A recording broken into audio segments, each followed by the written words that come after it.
तख्ते लाहौर, दावों से हकीकत तक का सफ़र।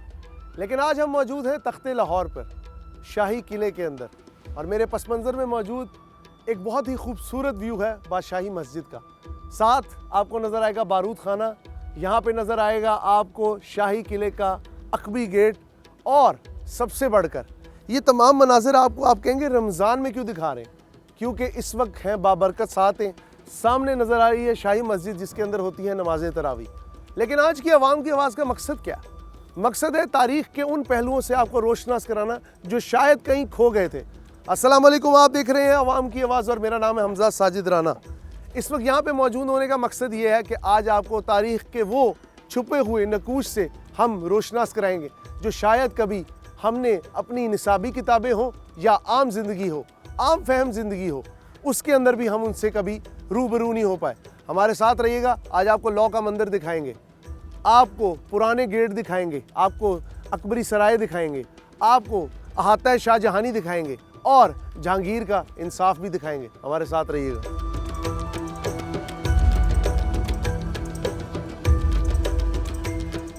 मेरे बाएं जानिब है हाथी गेट, जहाँ से बादशाह हाथी पे बैठकर अंदर दाखिल होता था किले के, और मेरे दाएं जानिब अगर आप देखें तो यहाँ पे बारूद खाना है जो कि गोरे दौर में बनाया गया। इसको यहाँ पे क्यों बनाया गया, इसकी वजह तस्मिया क्या है, इसके पीछे गोरी सरकार की क्या सोच कार फरमा थी। और इस जानिब है गोरों का कैद खाना जिसके ऊपर मेरे कैमरा मैन इम्तियाज़ खड़े हैं। अगर हम किले की साख्त देखें तो किले की जो साख्त है वो टिपिकल मुग़ल एम्पायर का जो डिज़ाइन था, मुग़ल जो सोच थी, हमें यहाँ पे मुग़ल जो आर्किटेक्ट है उनका ये जो छोटी ईंट का काम है वो यहाँ पे बहुत बारीकी के साथ नज़र आता है। अगर आप देखें यहाँ पे जो ये वॉल है, ये भी किसी ज़माने में शायद पिक्चर वॉल की अक्स होती थी जो कि इस वक्त काफ़ी शिकस्ता हाल है, लेकिन thanks to the authority, specially wall city जो कि उसके ऊपर एक बहुत ही बेहतरीन और सहर हासिल कोशिश कर रहे हैं। इस जानिब अगर आप देखें तो ये जो किले का अकबी दरवाज़ा है जिसे आलमगीरी गेट कहते हैं, उसका पस मंज़र हमें नज़र आ रहा है। और यहाँ पर एक बिल्कुल गुलजार जो कह सकते हैं, यहाँ पे पूरा एक सब्ज़ाजार बिछा हुआ है। इससे आगे की जानिब अगर जाएं तो आपको दीवाने आम नज़र आएगा। अब हम आपको लेके चलेंगे दीवाने आम की जानिब और जहांगीरी और जो शाहजहानी मिजाज था उससे रोशनास कराएंगे। जी व्यूअर्स, इस वक्त मैं एंटर हो रहा हूँ मुसम्मम दरवाज़े से जो कि शाहजहां ने बिल्ड किया था 1632 में। अगर तारीख़ी हवालों को देखें तो ये भी कहा जाता है कि आलमगीरी गेट से पहले ये वाला जो दरवाज़ा है ये किले में दाखिले के लिए यूज़ होता था। लेकिन उसके बाद जब औरंगज़ेब आलमगीर ने हुकूमत संभाली तो सन 1650 के बाद से आलमगीरी दरवाज़ा इसके दाखिले का सबब बना। कहने को ये भी सुनने को मिलता है कि ये मुसम्मम दरवाज़े से आगे एक पूरा बागीचा था, एक गुलजार था। लेकिन उसके बाद मुझे ऐसे लगता है कि जिस तरह आपको पता है ब्रिटिश एम्पायर ने यहाँ पे आके सिर्फ आपके ख़जाने के साथ ज़्यादती नहीं की, हिंदुस्तान को गोल्डन स्पैरो कहने वालों ने जब यहाँ का तख्ते ताउस छीना और जब यहाँ का कोहे नूर छीना तो यहाँ का हुस्न भी छीन लिया और यहाँ पे बारूद खाना बना दिया। ये है हमारी तारीख़ जिससे हम नाबल्द हैं, और तारीख़ से जो नाबल्द होते हैं उनका शायद माजी, हाल, मुस्तकबिल तमाम चीज़ें और आग की स्याही में खो जाती हैं। जब बादशाही किले में दाखिल हो ही गए हैं तो कैसे भूल सकते हैं अपने पस मंज़र में मौजूद ये 3 गुंबदों वाली मोती मस्जिद से। मोती मस्जिद के बनने की तारीख़ तो एक अलग है, लेकिन इसकी वजह शोहरत हमारे शहर में बड़ी अजीब है।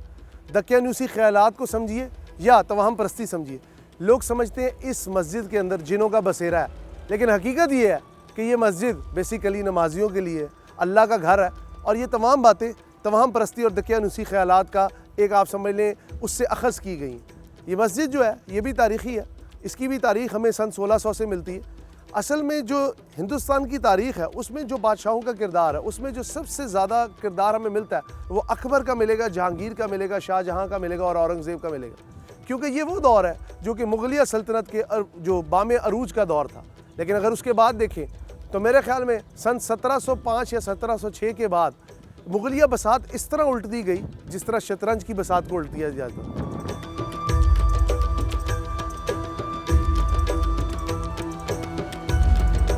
जी व्यूअर्स, ये है वो जिंदान जिसके अंदर शहीद जमहूरियत जुल्फ़कार अली भुट्टो को रखा गया।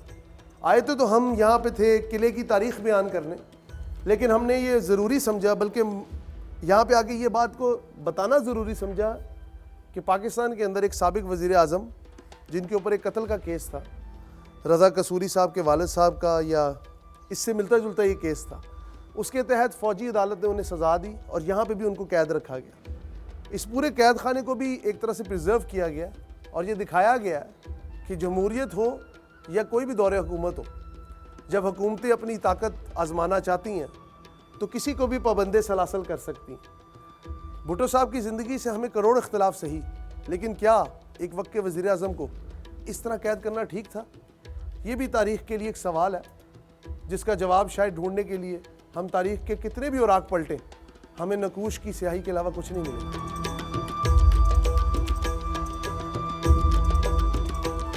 जी व्यूअर्स, इस वक्त हम मौजूद हैं दीवाने आम के अंदर। दीवान होती है जिस जगह पे बैठा जाता है, मजलिस लगाई जाती है, शूरा बैठती है।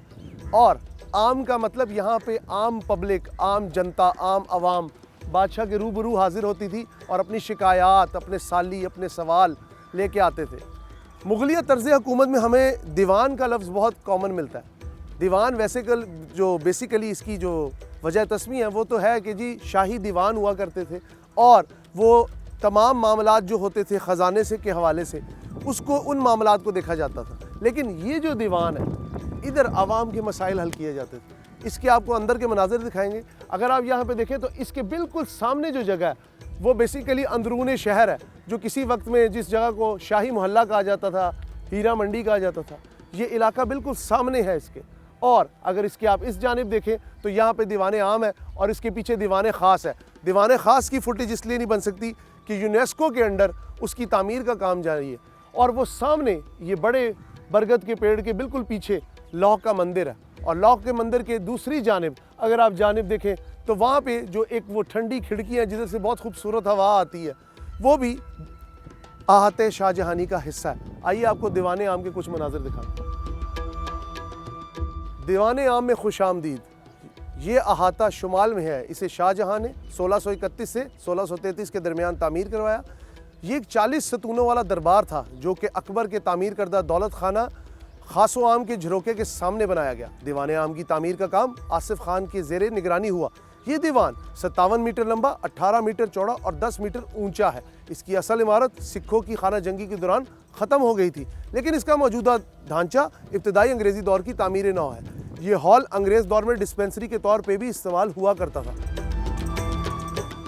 ये है वो तख्त की जगह जहाँ से लगभग 300 साल मुग़ल एम्पायर ने लाहौर पे हुकूमत की और यहाँ से बड़े सग़ीर के तौलो अर्ज़ के फ़ैसले होते रहे। दिल्ली का लाल किला हो या लाहौर का बादशाही किला, कहानी एक जैसी है। मुमासलत इसलिए है कि दोनों तरफ हमें अरूजो ज़वाल और तख्त और ताराज दोनों की कैफियत मिलती है। इस जगह पे आके सीखने का क्या मिलता है? तारीख़ और मेरी हकीकत का कॉन्सेप्ट ही ये है कि आपको ज़िंदगी की असलियत और जो बादशाहतें होती हैं, जो मुमलिकतें होती हैं, जो कि साम्राज्य होते हैं, जो कि कभी ना ख़त्म होने का ख्वाब देखते हैं, आज वो इस तरह की वीरान कैफियत में होते हैं। इस वीरानी को समझने के लिए यहाँ पे आना ज़रूरी है। आवाम की आवाज़ के इस सेगमेंट के साथ अपने होस्ट हमजा साजिद राना को इजाज़त दीजिए। अल्लाह हाफ़िज़।